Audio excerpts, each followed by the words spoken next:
Hey everyone! It's been a while since I've done one of these, I know. I was not expecting my life to get as busy as it did for the past few months, but now I finally have some free time and I'm going to use it to make another episode of From Pixels to Pictures. This is the show where we take a look at films based on video games and try to figure out what went wrong. And wouldn't you know it, today we're back in Raccoon City, and we should probably start getting used to it.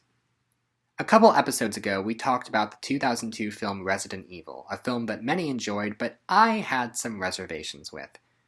Because the film was a surprising success, a sequel was quickly greenlit. Much like with the sequel to Mortal Kombat, Paul W.S. Anderson was unavailable to direct this one as he was busy making another movie, in this case Alien vs. Predator. However, because Mortal Kombat Annihilation had been such a failure, he decided he had to be more directly involved in the sequel, so he ended up writing the screenplay and serving as a producer.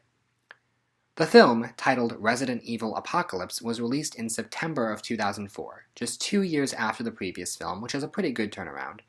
Stepping into the director's chair this time was Alexander Witt.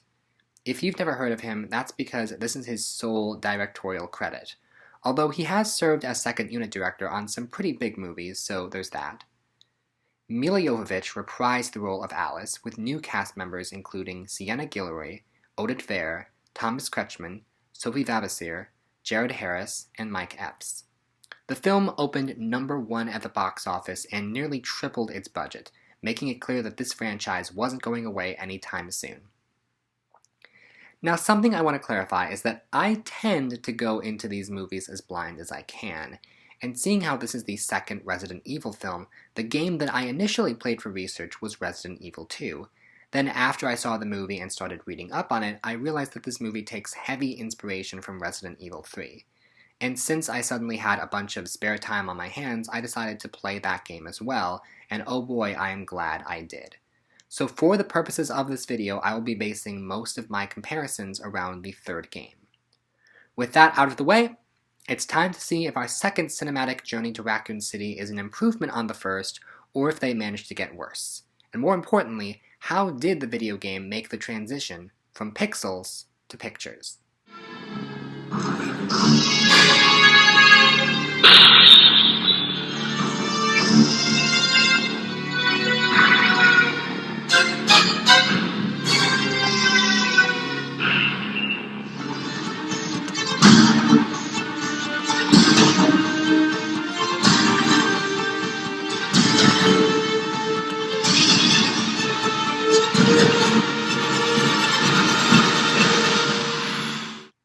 Round 1. Characters.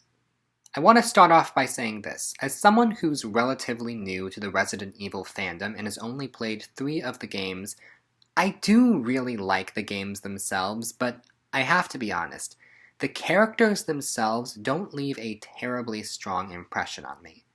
They're not badly written or anything, and I like the fact that the male and female protagonists are always on equal footing with one another, but of what I've seen, they don't seem to have a ton of personality and tend to feel more like role models than actual people.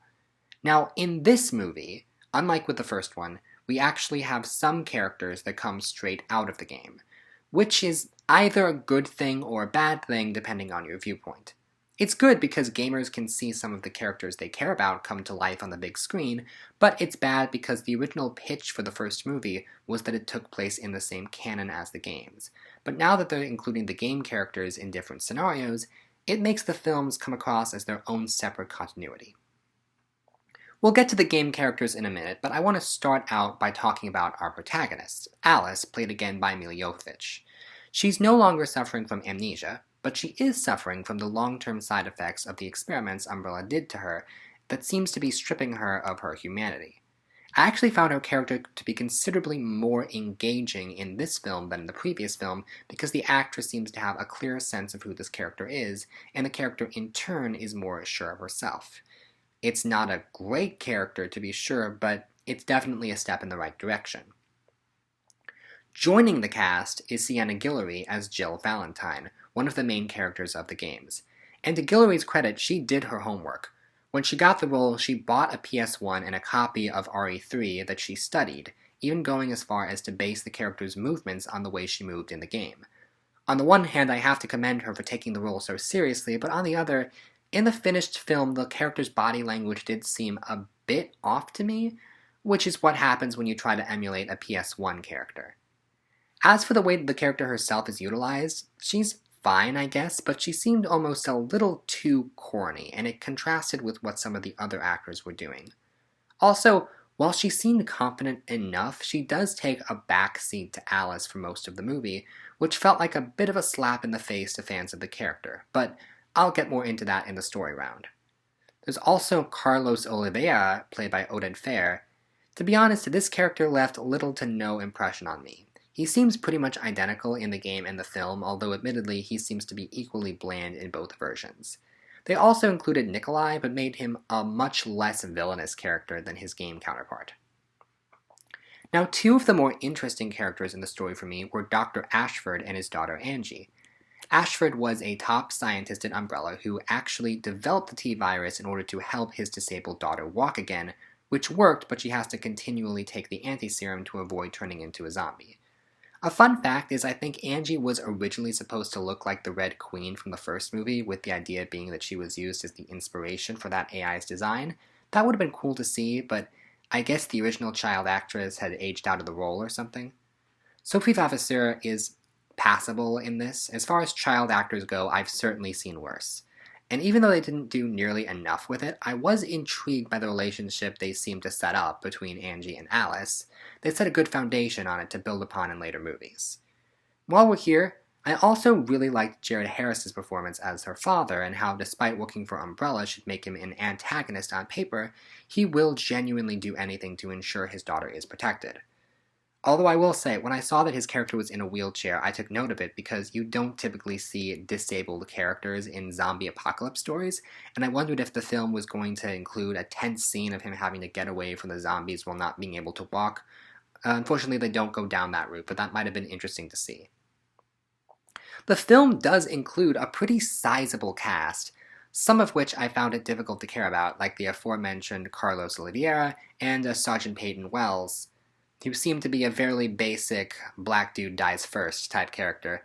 However, certain characters did manage to leave an impact. For example, Mike Epps plays LJ, a comedic relief character who steals the spotlight in a lot of his scenes.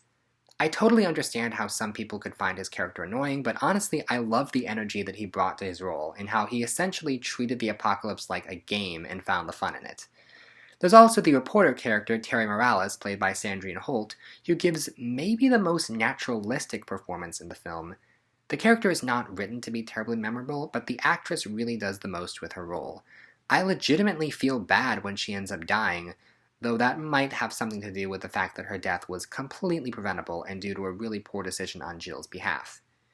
And finally, we have Nemesis, the monster that comes directly out of the game and was foreshadowed at the end of the last film.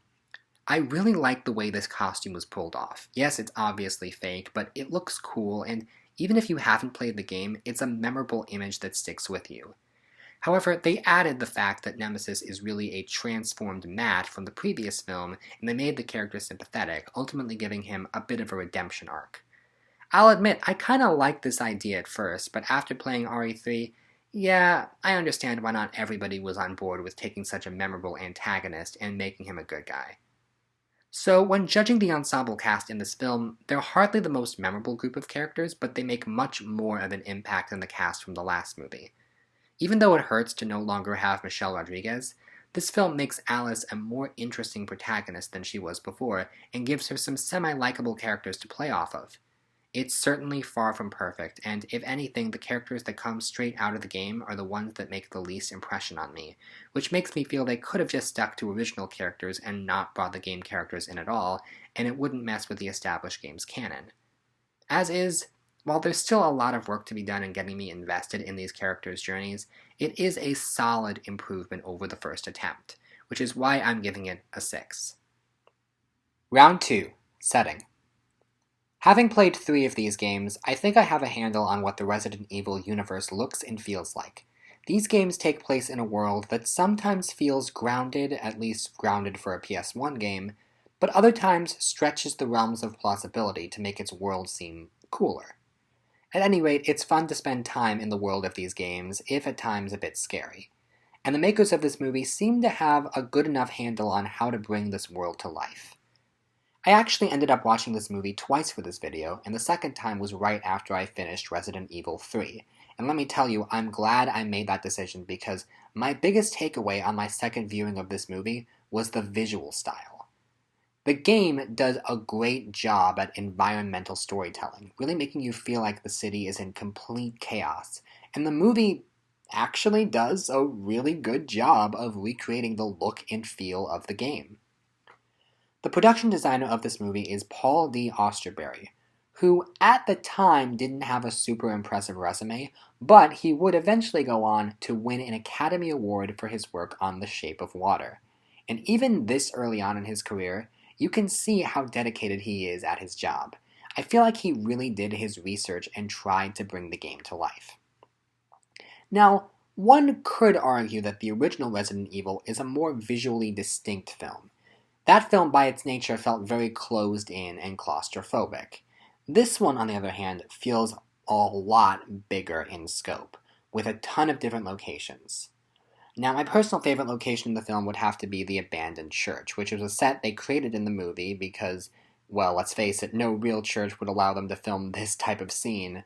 But the church has a gothic and very creepy feel to it that almost feels reminiscent of the first game.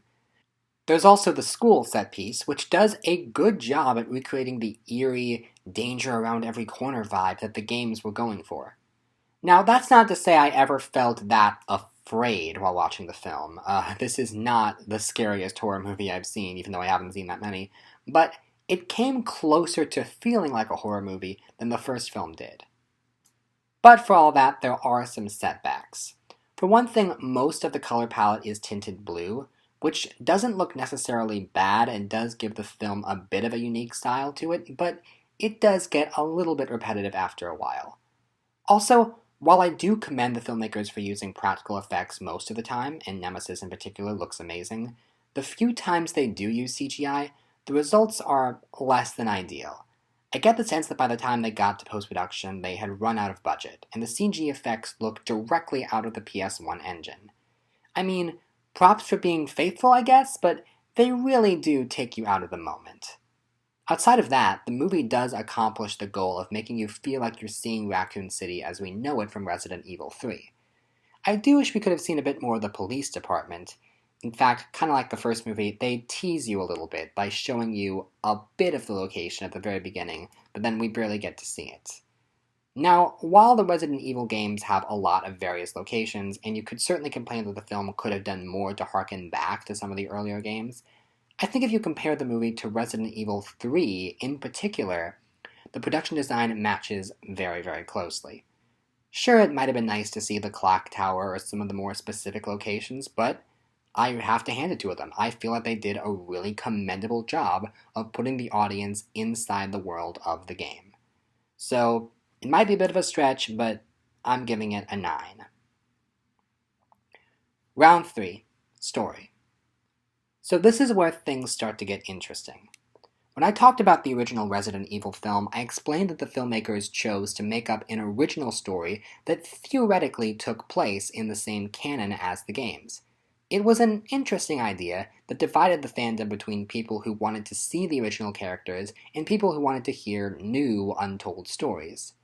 So when Paul W.S. Anderson started writing the sequel, he decided he wanted to try and have his cake and eat it too. Essentially, this movie is trying to do two things at once. One, be a sequel to the original film and continue that story. And two, be an adaptation of Resident Evil 3 and bring in the characters from that game. Whether or not this works is really going to depend on your point of view. Now, for the purposes of this show, if we look at the film as an adaptation of Resident Evil 3, the story actually matches up pretty well. It starts with the beginning of the zombie outbreak, as it's contained within the perimeter of Raccoon City. Jill Valentine is a former STARS agent who has been suspended after trying to expose Umbrella, and now that she's trying to leave the city along with rogue Umbrella agents Carlos and Nikolai, all the while being pursued by a monstrous creature known as Nemesis, which is hunting down STARS members. By the end of the night, Jill and Carlos make it out alive just before Raccoon City is wiped off the map by a nuclear explosion, taking out all the zombies but resulting in an unimaginable death toll. And there you have it, the plot of the game and the film wrapped up in a decently sized paragraph. That might be the first time I've ever been able to do that on this show. But of course, the movie has to do more than just tell the basic story of RE3. It also has to continue the story of the first film. And they make that work, kind of. I will say, even though RE3, the game, is not as well liked and well known as RE2, I do understand why they went the direction they went with, because the first film ended with that cliffhanger of it's the end of the world, the zombies have broken out, and that segues perfectly into RE3. It certainly works better than what they did with Mortal Kombat Annihilation, which utilized the story of the third game, but felt rushed and unfair. This feels a little bit more well paced out. One of the things they do is they have Matt from the first film become Nemesis. The games never gave a proper origin story for the Nemesis character, so this was a smart idea on paper. Granted, I barely remember a thing about Matt from the first movie, so I wasn't as emotionally involved in the situation as I could have been, but when we get to the big scene of Alice recognizing Matt, it does work well enough. However, I've seen a lot of arguments that making Nemesis sympathetic actually does a disservice to the character, since he's such a memorable and intimidating villain in the games, and they feel like making him redeemable takes away the fear factor. To be honest, I'm not really sure where I fall on this issue. I understand both perspectives. The bigger issue at hand is Alice, who is not only front and center in this movie despite not being from the games, but she's also made to be much more badass than anyone around her. While Jill isn't incompetent by any means, she's rarely allowed to have a big moment in this movie without getting overshadowed by Alice, to the point where she even tells Alice, "I'm good, but you're better." Alice in this movie is so powerful, she's pretty much unbeatable, and the final scene ups her power levels to ridiculous extremes. And I'm not saying that incredibly powerful characters can't be interesting, because I know that's not true, but in Alice's case, her abilities seem to be what define her as a character. That and her good looks. In fact, you know what it's like? It's like I'm reading a fan fiction about Resident Evil where someone put their own self-insert Mary Sue character into the story, and they're taking all the attention away from the actual canon characters. Now, to be fair, I feel like Milla Jovovich is trying not to play the character like a Mary Sue, and she certainly has more to play with here rather than the doe-eyed amnesiac she was in the first movie. On top of that, while they don't do a lot of it in this film, it feels like the writers are setting up a bond between Alice and Angie to be used in future films. By the end of the movie, Alice is in danger of losing all of her humanity because of Umbrella's experimentations, but she still has a connection to this child, who, mind you, could also lose her humanity if she doesn't take the cure regularly. So it's pretty clear to me that going forward, the relationship between these two characters and the bond that they share is going to be a big part of the plot of the next movie. Wait! Are you kidding me? Well, I can't exactly dock this movie a point for something that the next movie does, so I guess I'm just gonna have to put a pin in it for the time being. Before I wrap up this round, there is one particular moment that really stood out to me, and it's near the end of the film. After Raccoon City gets nuked, we get this amazing montage of news footage that is inspired by the final moments of RE3, but here they take it a step further. At first it looks like the truth has been exposed, but then Umbrella manages to cover it up with their own story, making them look like the good guys while discrediting our heroes. Everything about this sequence has aged phenomenally well. You really get a sense of how Umbrella is controlling the narrative through the media. In short, Resident Evil Apocalypse has more effective social commentary than Don't Look Up. Okay, maybe that's not that big of a statement, but I just wanted to say it. The film as a whole is paced decently well. There are a lot of characters, and the beginning of the movie does a pretty good job of establishing who everybody is in a quick amount of time. The story makes sense, and there's not really any major plot holes. Well, some might argue that it does, that the characters have access to a cure to the T-virus, so why doesn't Umbrella just mass-produce that? But come on, even if the cure was mass-produced, half the country would just refuse to take it because something about freedom. So while the movie is certainly not without its flaws, it's clear that Anderson is making an effort to stay true to the lore of the games while expanding upon the original movie and even working in some good commentary. It's not a great screenplay by any means, but have you seen some of the other movies I've looked at? This script is above average, which is why I'm giving it a 7. Round 4. experience. As of the recording of this video, I've played the first 3 numbered Resident Evil games, and I know I still have a long way to go, but I will say that the games have a great look and feel to them. It does bother me a bit that as the games go on, they get progressively less scary and they put more focus on the action. The series wouldn't really come back to pure horror until the 7th one.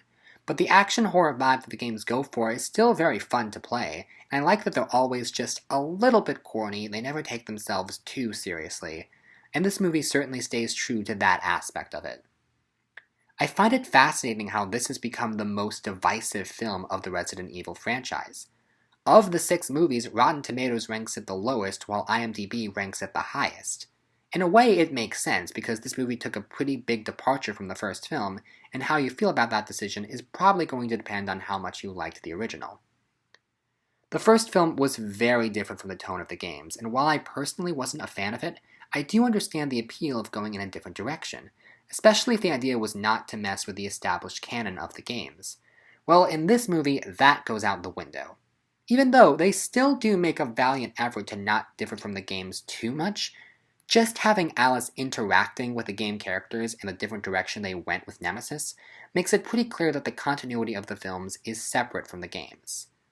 I want to make something very clear. I understand both sides of this debate.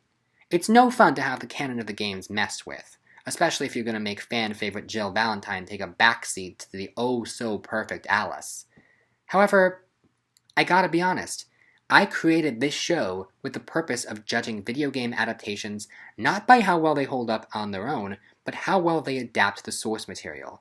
And seeing how this movie is significantly closer to the source material than the first film was, I enjoyed it so much more. While nothing in the film came close to reaching the horror heights of the game, it did feel like it was trying a little harder to be scary. One thing this movie did that the first one didn't was include multiple scenes of characters alone, wandering through empty hallways just waiting to get jump scared. Granted, this does have the side effect of making Jill look like an idiot for suggesting they split up, but hey, even that's consistent with some of the characters in the games. The action in the movie is pretty solid, with some really impressive stunt work on display. I was particularly impressed by the running down the building. Although the scene of Alice running through the building while the glass is destroyed behind her also looked really cool, while coming directly out of the games, in this case Code Veronica. And regardless of how you feel about Nemesis overall, you have to admit that he looks pretty impressive, and in his first few scenes, it does feel very accurate to what we saw in the game. Unfortunately, while the action is choreographed well enough, the editing is way too quick and has the tendency to ruin the pacing of the individual scenes by trying to be flashy. Also, some of the action is trying to be cool just for the sake of being cool. Like, the scene of the characters surviving the explosion by putting a tarp over their heads doesn't make sense. Or what about both Alice and Jill briefly sporting the dual-wielding pistols, which I'm fairly confident was never in Resident Evil and they just wanted to copy Tomb Raider there. But even then, there are a bunch of little things that are faithful to the games, like some of the shots of Raccoon City being destroyed at the end are copied right from the game, and the fact that one of the first scenes we see Carlos, he's exploring a hospital, which is the one level we got to explore with him.